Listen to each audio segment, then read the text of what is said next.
O terceiro trimestre pautou-se pela reduzida volatilidade nos mercados financeiros, apesar do aumentar da tensão política entre o Ocidente e a Coreia do Norte, dos furacões que atingiram os Estados Unidos e da perspectiva de novas subidas de taxas de juros também nos Estados Unidos. Ao nível macroeconómico, a recuperação da economia mundial prossegue o seu curso, com uma crescente sincronização entre as várias regiões do globo. Nos Estados Unidos, o crescimento, apesar de inferior ao antecipado no início do ano, mantém-se robusto, enquanto que na Europa, no Japão e nas economias emergentes se assiste a uma aceleração. A taxa de inflação a nível global permanece baixa, levando os bancos centrais a manter a cautela quanto à normalização das políticas monetárias expansionistas levadas a cabo nos últimos anos. Neste cenário, os principais mercados acionistas registaram um trimestre de ganhos. Nos Estados Unidos, o índice S&P 500 valorizou 4%, tendo os ganhos sido novamente liderados pelo setor tecnológico, que subiu em média 8%. Na Europa, o trimestre foi igualmente positivo, com destaque para os mercados italiano e alemão, com subidas de 10% e 4% respectivamente. Na Ibéria, o índice nacional valorizou 5%, enquanto que o mercado espanhol terminou o trimestre com uma pequena queda de 0,6%, pressionado pela crise política na Catalunha. Por sua vez, os mercados emergentes mantiveram a liderança dos ganhos este ano, com uma subida média trimestral de 7% em dólares. Nos mercados de obrigações, o trimestre caracterizou-se igualmente pela baixa volatilidade. Na zona euro, as yields dos bunds alemães a 10 anos não registaram variação, mantendo-se no 0,46%, e nos Estados Unidos, os treasuries a 10 anos subiram apenas 3 BPs para os 2,33%.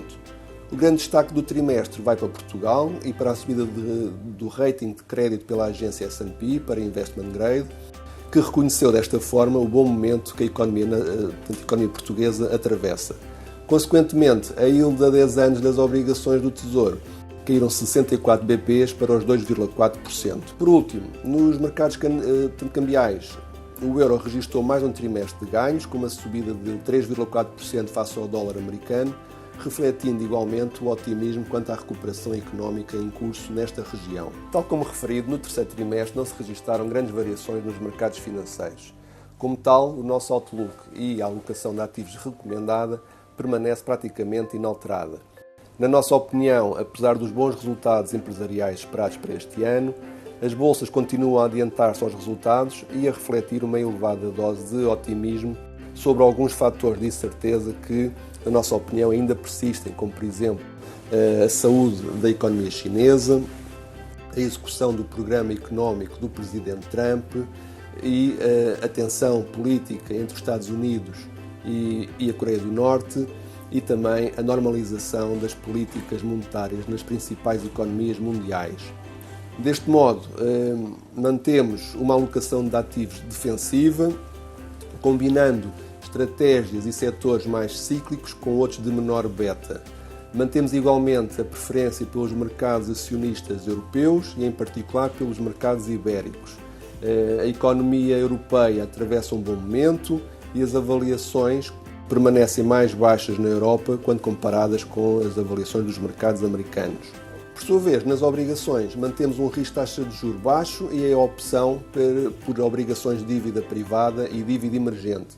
Relativamente às primeiras, continuamos a privilegiar os segmentos de high yield e as obrigações híbridas, num contexto de crescimento económico global robusto, subida gradual das taxas de juros e baixas taxas de default. Quanto à dívida soberana emergente, mantemos a preferência pelas obrigações denominadas em moeda local, que em média continuam a oferecer yields e ratings mais interessantes e moedas ainda com potencial de recuperação. Em síntese, a tendência nos mercados acionistas mantém-se positiva, suportada por bons resultados das empresas. Porém, na nossa opinião, será de esperar alguma volatilidade a curto prazo, pelo que a diversificação, aliás, como sempre, continua a ser fundamental.